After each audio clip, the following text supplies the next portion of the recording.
الحمد لله رب العالمين والصلاة والسلام على سيد المرسلين أما بعد فأعوذ بالله من الشيطان الرجيم بسم الله الرحمن الرحيم والصلاة والسلام عليك يا رسول الله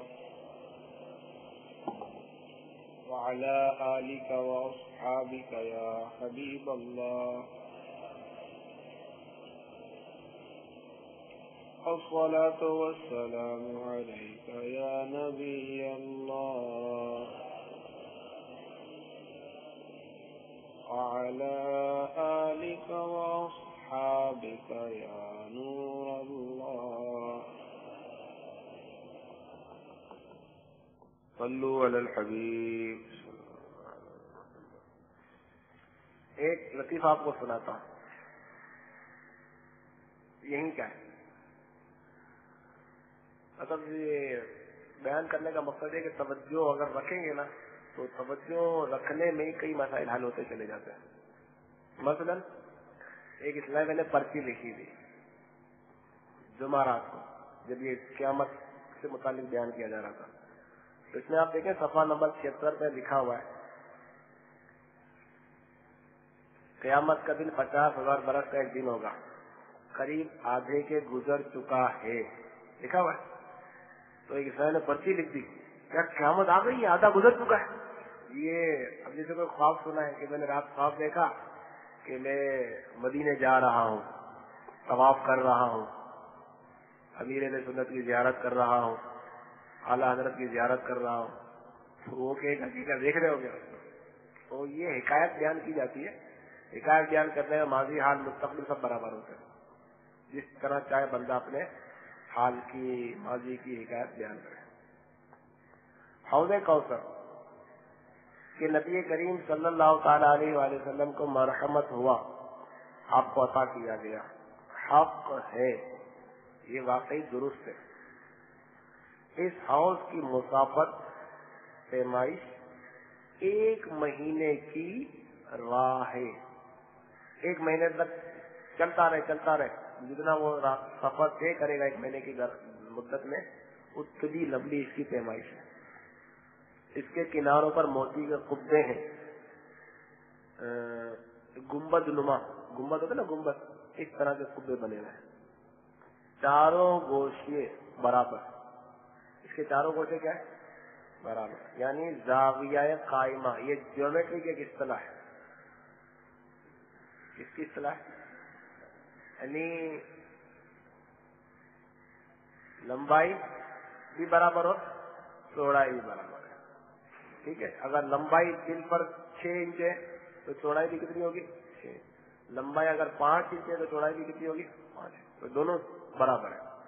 اس کی مٹی نہایت خوشبودار مشک کی ہے. اس کا پانی دودھ سے زیادہ سفید, شہد سے زیادہ میٹھا اور مشک سے زیادہ پاکیزہ. اس پر برتن ستاروں سے بھی گنتی میں زیادہ. اور اس پانی کی کیا شان ہے کہ جو اس پانی کو پیے گا کبھی پیاسا نہ ہوگا. اب پیاسا تو نہیں ہوگا لیکن بار بار لذت کے لیے پیتا رہے گا. پیاس بجھانے کے لیے نہیں پیے گا, اب کس کے لیے پیے گا, لذت کے لیے پیے گا. اس میں جنت سے 2 پرنالے ہر وقت گرتے ہیں, ایک پرنالہ سونے کا, دوسرا چاندی کا. یہ ایسا عظیم الشان حوض کوثر ہمارے پیارے آقا صلی اللہ تعالی علیہ وآلہ وسلم کو عطا کر دیا گیا ہے. یہاں حضور علیہ الصلوۃ والسلام اپنے گناہگار امتیوں کو اپنے دستہائے مبارک سے, اپنے مبارک ہاتھوں سے آب کوثر کے چھلکتے ہوئے جام عطا فرما رہے ہیں. ٹھنڈا ٹھنڈا, میٹھا میٹھا پیتے ہمیں پلاتے ہی ہیں. میزان حق ہے, ترازو جہاں اعمال تولے جائیں گے. یہ بھی درست ہے, بالکل صحیح بات ہے. اس پر لوگوں کے اعمال نیک و بد تولے جائیں گے. نیکی کا پلہ بھاری ہو جائے گا, بدی کا پلہ نیچے ہو جائے گا. تو بھاری ہونے کے کیا معنی؟ بھاری ہونے کے یہ معنی ہے کہ اوپر اٹھے. بھاری ہونے کا معنی کیا ہے؟ اوپر اٹھے. دنیا کا سا معاملہ نہیں کہ دنیا میں کیا ہوتا ہے، جو بھاری ہوتا ہے وہ کہاں ہوتا ہے، نیچے جھکتا ہے، اور اس میزان میں کیا ہوگا، جو بھاری ہوگا وہ اوپر اڑ جائے. اگر نیکیوں والے اعمال زیادہ ہوئے تو وہ پلہ اوپر اڑ جائے گا، گناہوں کا معاملہ ہوا تو وہ پلہ اوپر اڑ جائے گا.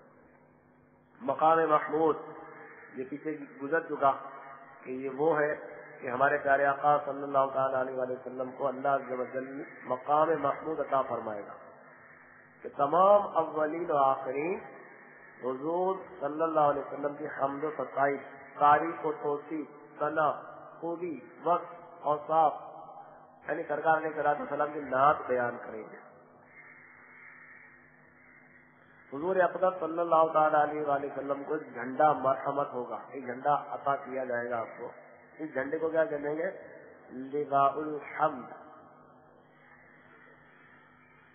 تمام مومنین حضرت آدم علیہ السلام سے آخر تک سب اسی کے نیچے ہوں گے. صبا وہ چلے کہ باغ چلے، وہ پھول کھلے کہ دن ہو بھلے، لوا کے تلے ثنا میں کھلے، رضا کی زباں تمہارے. جھنڈے کے تلے بھی اگر رضا کی زباں کھلے تو وہ حضور کی ثنا خانی میں کھلے. صراط حق ہے، پل صراط یہ بھی حق ہے، درست ہے، بالکل صحیح بات ہے. یہ ایک پل ہے کہ پشت جہنم پر نصب کیا جائے گا، بال سے زیادہ باریک اور تلوار سے زیادہ تیز ہوگا. جنت میں جانے کا یہی راستہ ہے. یہ آخری اسٹیپ، جو اس کو پار کر لے گا، پار کرتے جنت میں داخل ہو جائے گا. سب سے پہلے نبی کریم صلی اللہ تعالی علیہ وآلہ وسلم گزر فرمائیں گے، پھر اور انبیاء و مرسلین، پھر یہ امت، پھر اور امتیں گزریں گی. اور حسب اختلاف اعمال، جس کے جیسے اعمال ہوں گے پل صراط پر لوگ مختلف طرح سے گزریں گے. اب جس کے اعمال بہت زیادہ اچھے ہوں گے تو وہ ان کا کیا معاملہ ہوگا. بعض تو ایسی تیزی کے ساتھ گزریں گے جیسے بجلی کا کوندا، یعنی بجلی کی جو چمک ہوتی ہے نا، یہ چمک کس طرح جلدی آ جاتی ہے، اس تیزی سے یہ پل صراط کو پار کر لیں گے. حالانکہ یہ کئی برس کی راہ ہے، لیکن اتنی جلدی پل کو پار کر لیں گے. اور جیسے بجلی کا کوندا کہ ابھی چمکا اور ابھی غائب ہو گیا. اور بعض تیز ہوا کی طرح اس پل کو پار کر لیں گے. کوئی ایسے پار کرے گا جیسے پرند اڑتا ہے، اور بعض ایسے پار کریں گے جیسے گھوڑا دوڑتا ہے، بعض ایسے پار کریں گے جیسے آدمی دوڑتا ہے. یہاں تک کہ بعض جب سورین پر گھسٹتے ہوئے اسی پل کو پار کر لیں گے، اور کوئی چیوٹی کی چال چل کر پار کر لے گا. اس طرح حسب مراتب، جس کے جیسے اعمال ویسے ہی اس کی وہاں پل صراط پر گزرنے کی ترکیب ہوگی. اور پل صراط کے دونوں جانب بڑے بڑے آنکڑے ہوں گے. اللہ ہی جانے وہ کتنے بڑے ہوں گے. وہ آنکڑے کیا ہوں گے، لٹکتے ہوں گے. جس شخص کے بارے میں حکم ہوگا، اللہ جس سے ناراض ہوا، اسے یہ آنکڑے کیا کر لیں گے، پکڑ لیں گے. مگر بعض کو زخمی ہو کر نجات پا جائیں گے جو اہل ایمان ہوں گے، اور بعض کو کیا کر لیں گے، جہنم میں گرا دیں گے. اور یہ شخص جہنم میں گر گیا، یہ ہلاک ہوا. یہ تمام اہل نصر تو پل سے گزرنے میں مشغول، مگر وہ بے گناہ گاروں کا شفیع پل کے کنارے کھڑا بکمال گریا و زاری اپنی امت آسی کی نجات کی فکر میں اپنے رب سے دعا کر رہا ہے، رب سلم رب سلم سلم، الہی ان گناہ گاروں کو بچا. سلم سلم کی دھارت سے پل سے پار چلاتے ہوئے. اعلیٰ حضرت کا اس کو محبت دیکھیے، کیسا اس کو محبت ہے سرکار علیہ الصلوۃ والسلام سے، کہ سرکار علیہ الصلوۃ والسلام دعا کر رہے ہیں اور پل صراط کی آپ نے کیفیت سنی کہ بال سے زیادہ باریک، تلوار کی دھار سے زیادہ 1 کروڑ برس کی راہ، کتنا لمبا یہ پل، تو کتنا مطلب احتیاط کا معاملہ. جن کے لیے اللہ تعالیٰ چاہے گا تو پلک جھپکتے میں گزر جائیں گے. تنگ گلی ہو، راستے میں پتہ ہو کہ کیچڑ ہے اور نجاست ہے، زہریلے جانور بھی ہے تو کیسا مطلب بچتے بچتے گزرتا ہے، اور اندھیرا بھی ہو تو پل صراط پر اندھیرا ہی اندھیرا ہوگا، روشنی نام کو نہیں ہوگا۔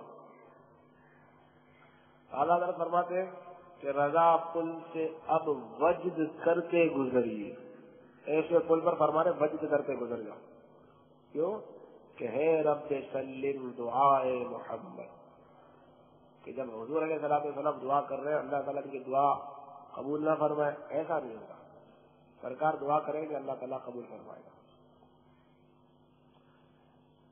اچھا، ایک کسی جگہ کیا یعنی ایک پل صراط ہی کیا، حضور اس دن قیامت کے دن تمام مواطن، وطن کی جمع جگہ، تمام جگہوں میں دورہ فرماتے رہیں گے، کبھی میزان پر تشریف لے جائیں گے، وہاں جس کے حسنات یعنی نیکیوں میں کمی دیکھیں گے اس کی شفاعت فرما کر نجات دلوائیں گے، اور فوراً ہی دیکھو تو حضور کوثر پر جلوہ فرمائے، پیاسوں کو سیراب فرما رہے ہیں، اور وہاں سے پل پر روزہ افروز ہوئے اور گرتوں کو بچایا، غرض ہر جگہ انہی کی دعائی، ہر شخص انہی کو پکارتا، انہی سے فریاد کرتا ہے، اور ان کے سوا کس کو پکارے، کہ ہر ایک تو اپنی فکر میں، دوسروں کو کیا پوچھیے، صرف ایک یہی ہے جنہیں اپنی کچھ فکر نہیں، اور تمام عالم کا بات ان کے ذمے، ان کو دو عالم کی یہ ذمہ داری دی گئی ہے،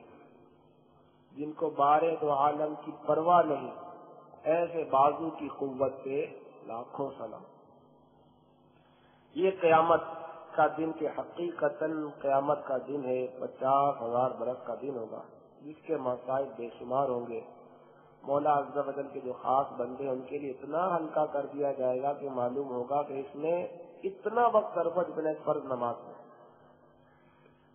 بلکہ اس سے بھی کم، اب جس کے جیسا مقام، جس کے جیسے عمل، یہاں تک کہ بعضوں کے لیے تو پلک جھپکتے میں سارا دن طے ہو جائے گا۔ وما امر الساعة الا كلمح البصر او هو اقرب، قیامت کا معاملہ نہیں مگر جیسے پلک جھپکنا، بلکہ اس سے بھی کم، اب جس کے جیسے عمل۔ اس کی مثال جو دی گئی ہے سمجھانے کے لیے، دو شخص ہو رہے، ایک زخموں سے چور چور ہے، بیمار ہے بیچارہ، تو رات 6 گھنٹے کی ہے، ایک دوسرا شخص بھی ہے وہ تھکا ماندہ ہے، تو اس کو کوئی بیماری نہیں، کوئی زخم نہیں، وہ بھی سو رہا، تو جو زخموں سے چور چور ہے، جس کو بیماری ہے، تکلیف میں مبتلا ہے، اس کے لیے رات کا ایک منٹ اس کے لیے ایک سال کے برابر ہو جائے گا، اور رات اس سے کاٹے نہیں کٹے گی، جبکہ وہ دوسرا جو تھکن سے چور چور ہے، اس کی آنکھوں پہ نیند بھری ہوئی ہے، وہ سوئے گا، اور جب اس کو اٹھایا جائے گا تو کیا کہے گا، یار ابھی تو سویا تھا، پلک جھپکنے میں صبح ہو گئی۔ تو یہ دنیا میں بھی اس قسم کے نظارے ہوتے ہیں، تو قیامت کے دن جس کے لیے اللہ تعالیٰ چاہے گا وہ دن اس کے لیے پلک جھپکنے میں گزر جائے گا، جس پر تکلیفیں آ رہی ہوں گی تو اس کا تو معاملہ ہی دوسرا ہوگا۔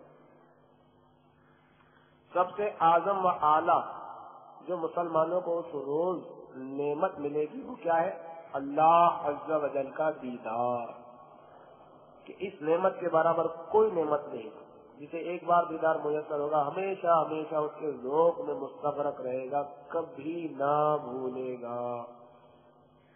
اور سب سے پہلے دیدار الہی حضور اقدس صلی اللہ تعالی علیہ وآلہ وسلم کو ہوگا۔ یہاں تک تو حشر کے احوال، ہولناکیاں، احوال، حالات، احوال کہتے ہیں جو ہاتھی والے آتے ہیں نا، ہولناکیاں، اور احوال حالت کی جمع حالات، مختصراً بیان کیے گئے۔ ان تمام مرحلوں کے بعد اب کیا ہوگا، اب اسے ہمیشگی کے گھر میں جانا ہے۔ کسی کو آرام کا گھر ملے گا جس کی آسائش کی کوئی انتہا نہیں، اس کو کیا کہیں گے، جنت، یا تکلیف کے گھر میں جانا پڑے گا جس کی تکلیف کی کوئی حد نہیں، اسے کیا کہیں گے، جہنم۔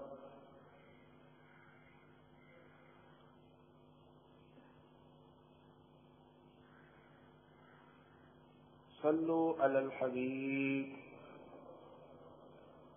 میٹھے میٹھے اسلائی میں ہمارا مطلب مقصد کیا ہے،